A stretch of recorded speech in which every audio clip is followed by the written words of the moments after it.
सियासी रसूख हासिल कर मनमानी की ख्वाहिश पालने वाला त्यागी अब पुलिस के शिकंजे में है। उससे तफ्तीश जारी है। एक एक सवाल के जवाब हासिल किए जा रहे हैं। सबसे बड़ा सवाल यह है कि उसे पर्दे के पीछे से किसी की शह तो नहीं थी। 4 दिन में 15 कारें बदलने वाले त्यागी के उन मेजबानों की पहचान की जा रही है जिनके ठिकानों पर त्यागी आराम फरमाता रहा, जिनकी मदद कानूनी कार्रवाई के राह में मुश्किलें आती रही। एबीपी गंगा ने आज नोएडा के पुलिस कमिश्नर के हर खुलासे पर नजरें जमाए रखी थी। पूरी खबर सामने आए इसके लिए हमने चुभते हुए सवाल भी किए। इस पर पुलिस की तरफ से क्या जवाब दिया गया, इसे एक एक बात मैं आपको गौर से सुना दूं।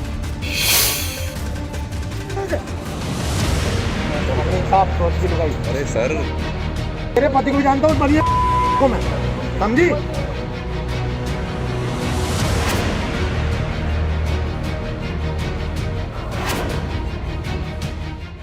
खूब भागा त्यागी, कभी इस शहर तो कभी उस शहर,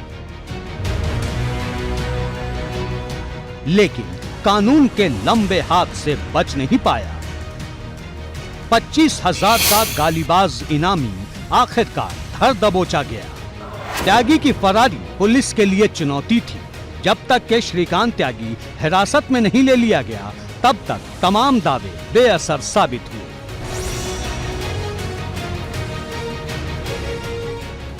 आखिरकार पुलिस को कामयाबी मिली। मेरठ में 6 साथियों के साथ पुलिस के शिकंजे में आ गया त्यागी। ये यहाँ से लगातार भागता रहा। पहले इसने कोशिश की दिल्ली से एयरपोर्ट की तरफ जाने की, लेकिन तब तक वीडियो इतना वायरल हो चुका था कि इसने फिर अपना ट्रैक चेंज किया।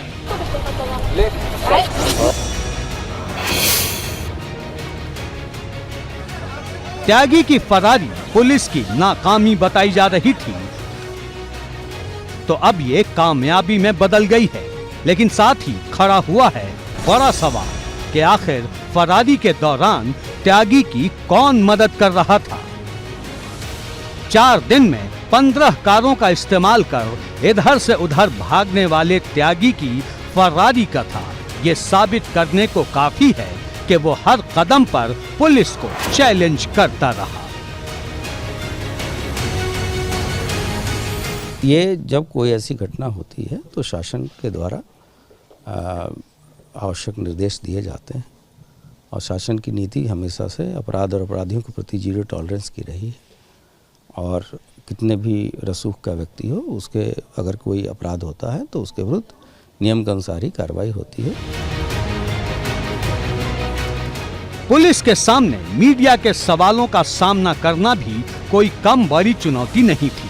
चुभते हुए सवाल इंतजार कर रहे थे और पुलिस की तरफ से होने वाली प्रेस कॉन्फ्रेंस का समय आगे बढ़ता रहा। साफ था कि बड़े सवालों के जवाब की तैयारी हो रही थी। नकुल त्यागी और इसके साथी एक संजय हैं, और इसका जो पहले जो ड्राइवर साथ गया था राहुल, ये 3 इसमें मेन मददगार थे। अभी तक की सारी तफ्तीश जो है वो इनको ढूंढने पे थी। ये पुलिस से बच रहे थे और पुलिस इनको खोज रही थी। अरे सर, बड़े भैया तेरे पति को जानता हूँ, बढ़िया को मैं समझी। अगर लगाना पेड़ तो आज घर में इसका। श्रीकांत त्यागी के विरोध के बवंडर में हर दावे हवा हो रहे थे।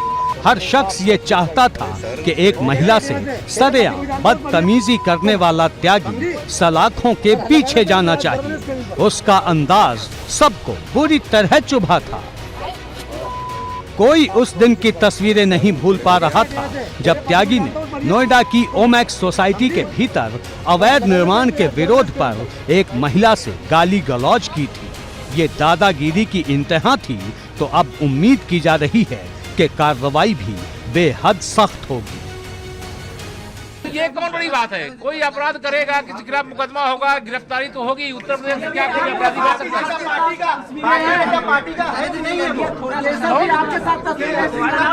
अरे कोई खिंचा लेगा यार, आप भी खिंचा रहे हो तो आप अपना दिखा दो। कल कोई गलती करो तो मेरे नाम थोड़ा ना थोप दो। अब श्रीकांत त्यागी से जबरदस्त तफ्तीश हो रही है। उससे हर वो सवाल किए जा रहे हैं जिसने राज्य की सियासत को गर्म कर रखा है। ये सवाल है कि आखिर त्यागी इतने लंबे वक्त तक कैसे फरार रहा, जबकि पुलिस ने जमीन आसमान एक कर दिया था। उसके खिलाफ बुलडोजर भी पूरी रफ्तार में था। सवाल ये है, बात तो तब खुली जब उस महिला के साथ व्यवहार इस तरीके से किया। शायद कोई भी व्यक्ति इस तरह का गाली गलौज का व्यवहार महिला के साथ नहीं कर सकता है। यही भारतीय जनता पार्टी का असली चरित्र है। किस तरीके से भारतीय जनता पार्टी के लोग उसको बचा रहे थे। भारतीय जनता पार्टी के विधायक, सांसद, मंत्री और यहाँ तक मुझे लगता है कि मुख्यमंत्री कार्यालय तक संबंध थे। अगर संबंध नहीं होते तो बताओ, ये डबल इंजन की सरकार इतने दिन लग गए पकड़ने के लिए। आज 9 अगस्त को पकड़ा उन्होंने, क्या पहले दिन ही नहीं पकड़ सकते थे? आखिरकार उन्हें सिक्योरिटी किसने दी थी? अब सबकी नजर इस बात पर है कि त्यागी ने किसके रसूख पर दर्जन भर से ज्यादा कारों का फरारी के दौरान इस्तेमाल किया। आखिर वो सफेद पोश कौन था जिसकी सरपरस्ती में वो अपने ठिकाने लगातार बदलता रहा, अपना हुलिया भी बदलता रहा और सरेंडर करने की प्लानिंग करता रहा। एबीपी गंगा के लिए नोएडा से अविनाश तिवारी और लखनऊ से विवेक त्रिपाठी के साथ वीरेश पांडे की रिपोर्ट।